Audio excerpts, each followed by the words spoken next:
Hello, how are you? Welcome back to my library. Today we're going over all the books that I read in May. I actually had a really good reading month in terms of both quantity and quality, so I love that for me. The vast majority of my reads were in the 4-star range, and I had 3 5 stars this month. I'm so happy about it. I feel like I haven't had a whole lot of 5 stars this year in general, so to have 3 was super nice. So without too much rambling, let's get into the stat. So in May, I finished 13 books, DNF'd 4, which gave me a grand total of 4,476 pages with 51 and a half hours of audiobook listening. I read 0 books just physically. Once again, that's pretty usual for me. The majority of my physical reads are read in tandem with the audiobook. I did read 3 books just through the ebook though. I listened to 7 audiobooks and 3 mixed media, so tandem reading. The 4 that I DNF'd, the first one was We Are Legion, We Are Bob. I wanted to like this book a lot, and I think that I would if I listened to it over audio. I've heard that the audiobooks are quite good, but I was reading the ebook for this one and I just really wasn't feeling it. I got about halfway through it. I got so far in and I just couldn't do it anymore. It was just space battle after space battle after space battle. There was just way too much action and it got really boring really fast. I DNF'd In Other Lands by Rees Brennan, which was my backlist berry pick for a book that I've been on my TBR since 2021. I didn't get very far into this one, maybe only 10-15% I want to say, and I really didn't like the main character. He was kind of meant to be annoying, but I just couldn't deal with how irritating he was. It was way too much for me to handle, so I DNF'd that one pretty quickly. Soul of the Deep, which is the sequel to Skin of the Sea, I just wasn't really feeling this one. I did like the first book, but not quite enough to want to continue the series. I gave it a shot, but I just didn't really remember the majority of the details from book 1, and I realized that I did not care enough to go and figure out what they were in order to read book 2. And the last DNF was Love at First Glance, which was the Cozy Quill book club pick for the month. I felt bad about this one because it is an indie published book and the author is somebody who's part of the book club, but I just was not having a good time with the writing style mainly, and I think it was one of the characters was irritating for me. I forget the details now, but I also didn't get very far into this one. I think I got like maybe 15 pages before I called it quits with that one because yeah, the writing style was just not for me, unfortunately. Moving on to the books that I did read, my lowest rated book of the month was a 3-star with Floating Hotel by Grace Curtis. This one was a buddy read with my friend and we both had pretty similar feelings on it. I liked the idea of this book, but the execution was fine but not incredible. I think there was just way too much going on with this one. It's set at a hotel in space. Hi Tony. Tony's here to say hello. Say hello, Tony. Anyways, it's set at a hotel in space and each chapter is a different character and you pretty much never get the POV of that same character again, and every single character kind of has their own mystery going on, so there was just a lot happening. There are multiple big overarching plot lines going on with this book. There's like a political coup going on, there is a murder mystery happening, the murderer is on the ship, there's like secret passages, and every single character has their own dark mysterious past that's maybe coming to light. It was just a lot going on, and while the majority of the threads were interesting, putting it all together in a relatively short book was just absolute chaos, so it was hard to care about any of the stories.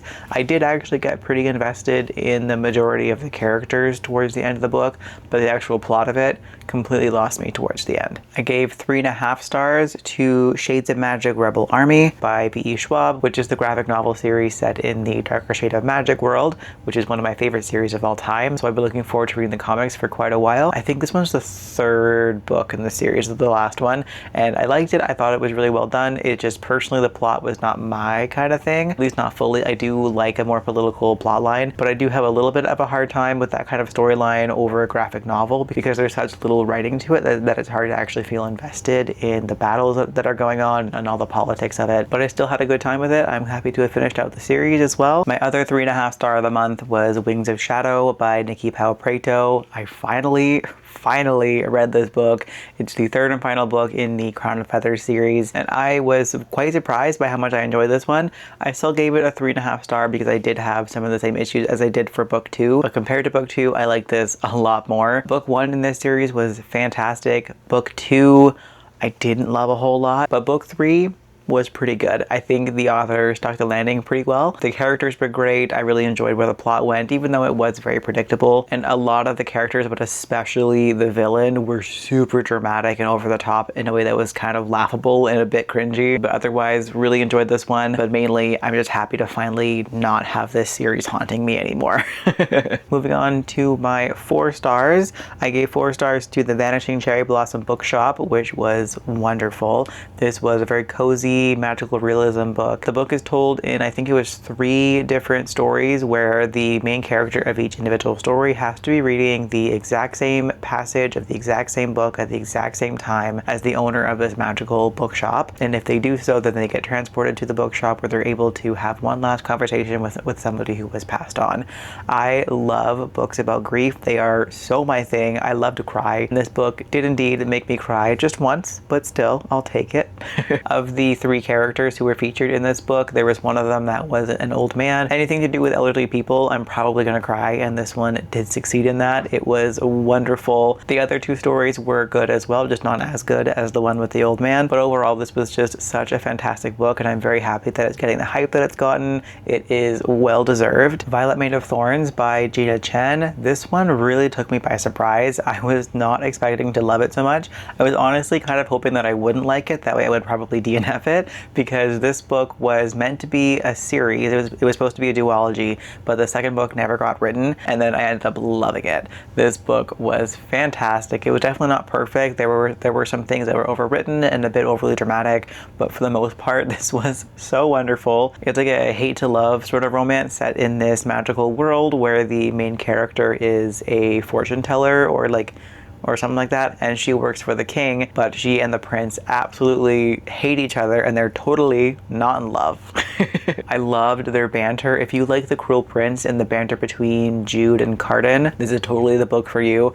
And while the ending did kind of leave something to be desired, it didn't end on a cliffhanger, but there definitely was room for a sequel. Despite that, I do still think that the book is worth a read. It ends satisfyingly enough that I'm not like upset that there wasn't a book 2, but I am sad about it. But still, give it a read. It was great. Make Me a Monster by Kalynn Bayron is also one that took me by surprise. I don't read a whole lot of YA anymore, and when I do, it's usually set in a high fantasy world, but contemporary YA is typically not something that I ever enjoy these days, just because I don't care about kids in high school. I don't want to read about like first crushes. I think that's great for other people, but for myself, I just don't really care about that. But I do like this author quite a bit, so I wanted to give it a try, and it was actually quite good. It was just the right amount of horrific, and I thoroughly enjoyed it for that. This one is like a Frankenstein-inspired story where the main character is somehow descended from Victor Frankenstein, and I won't go into too many details about it, but things get really weird from there, and it went weird in a way that I didn't expect, and that's why I liked it so much, was because I just really didn't see any of that plot point coming, and I had a great time finding out where it was going to go from there. I also gave 4 stars to Shades of Magic Night of Knives, which is the second book in the Shades of Magic comic book series.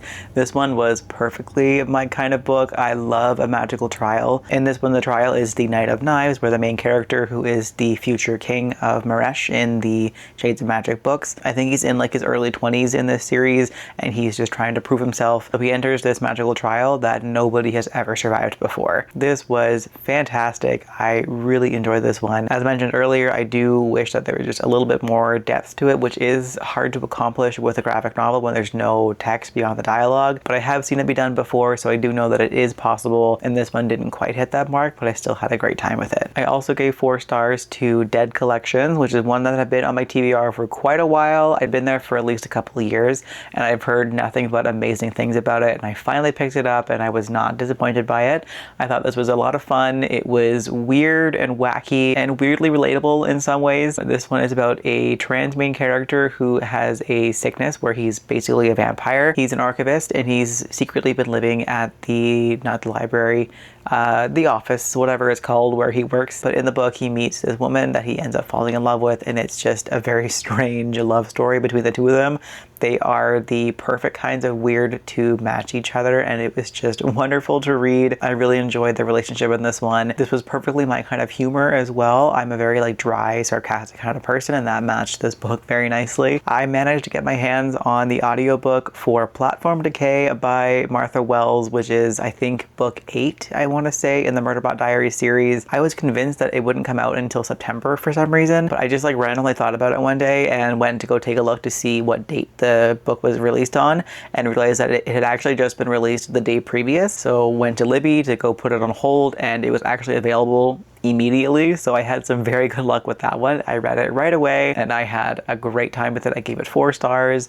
It was so nice to be back in this world and with my favorite audiobook narrator, Kevin R. Free. I think he's such a perfect voice for Murderbot. I love these books so much. Even though the plots can sometimes kind of lose me a bit, I just love the character so much, and the humor is so perfect for me. Again, it's very dry and sarcastic, very self-deprecating, and just so perfectly suits me. Every single book in this series has had me laughing out loud, and this one was no exception. I loved it, and I really want to reread the entire series at some point. It was a very, very long wait for this book, but it was well worth it, and I'm so happy about it. My last 4-star of the month was Space Brooms by A.G. Rodriguez. This one was once again a very funny book that was perfectly my kind of humor. This one was less sarcastic and more so just self-deprecating in a way that I really enjoyed. In this one, the main character is a custodian on a spaceship who ends up finding something that he assumes is just like a piece of garbage, but ends up being extremely valuable, and there are a whole whack of people after him trying to kill him to get this piece of information. He ends up being rescued by these space cowboys, and he joins them on some wild adventure across the galaxy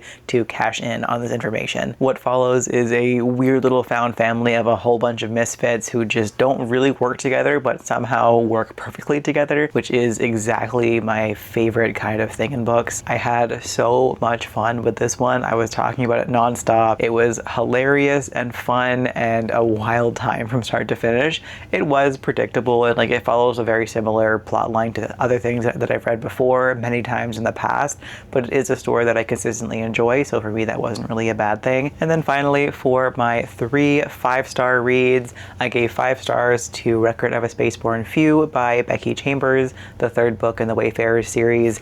I adore this series so much. It's wonderful. It's just this beautiful little piece of joy. Every book in this series has been very wholesome and wonderful, but so far I think this one is actually my favorite.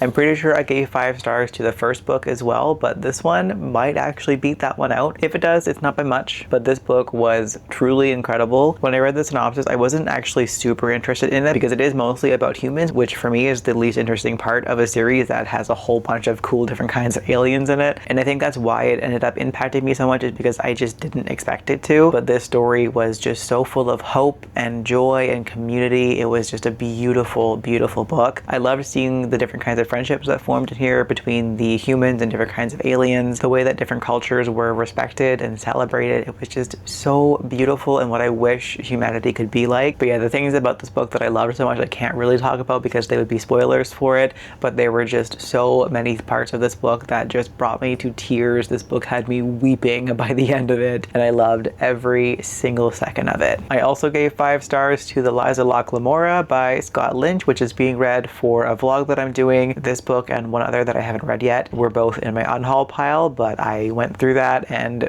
put these 2 back on my shelf just before I moved. So now I make myself read them to find out if they were actually worth having to move with them. And this one absolutely was. I've owned this book since I think I want to say 2010. I've had this book for approximately 15, 16 years, and it's just been sitting there collecting dust for so long. Meanwhile, it was this gold mine of a book. I've heard so many people talk about this book throughout the years. Everybody raves about it, talks about how incredible it is, the world building, the characters, all these good things about it. I've never heard anyone mention that it's absolutely hysterical.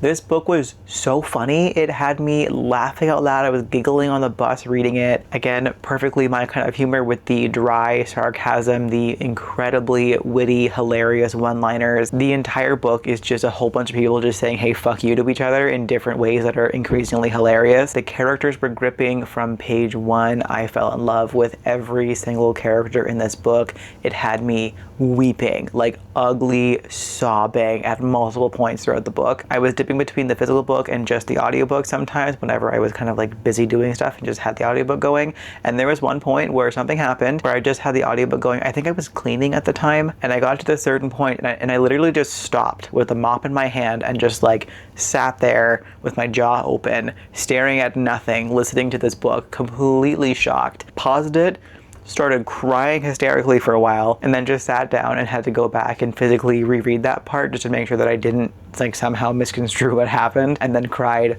all over again.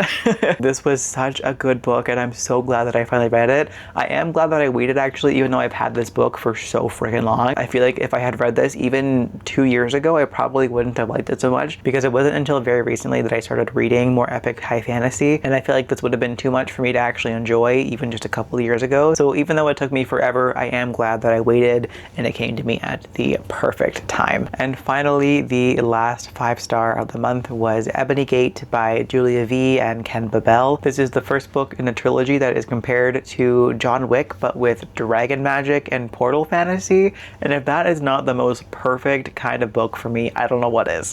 Fun fact about me, I love action movies. They are probably my favorite genre of movie. I love all kinds of action movies, but especially ones about secret spy syndicates. That's like my favorite thing ever. I just think it's so interesting. I love heists, I love revenge stories, and I especially love Keanu Reeves. So of course, I love John Wick dearly. So hearing that there is a book that is compared to John Wick, but then also got portal fantasy and dragon magic, and I'm just like, this is so perfect. Like, this book had been on my TBR for a hot minute. It had been on my TBR for I think 3 years, I'm pretty sure it was. I just never got around to it, but I finally picked it up on a whim, and I am so happy that I did. I had a blast with this book. Objectively, it was not perfect, but in terms of enjoyment, it had to be a 5-star. It was so much fun. I loved every single second of it. Yes, it was a little bit predictable, and the characters could have been a bit more developed, but it is the first book in a trilogy, so I have high hopes for where it's going to go from here. And again, the pure enjoyment that I got from this book, it had to get 5 stars. And that is it. Those are all the books that I read and DNF'd in the month of May. But before we go, let's get into the superlatives. The best book of the month was kind of a tough call because I loved all 3 of my 5 stars this month, but I think it has to go to A Record of a Spaceborn Few. Very, very close call between the 3 of those, but this one takes the cake just a little bit. My worst book goes to Floating Hotel, which was not actually a terrible book. It just happened to be my lowest rated book of the month, so it's got to go to this one. My biggest surprise was definitely The Lies of Locke Lamora, because I did not expect it to be this hilarious, and also didn't expect to love it as much as I did and get so attached to the characters so quickly.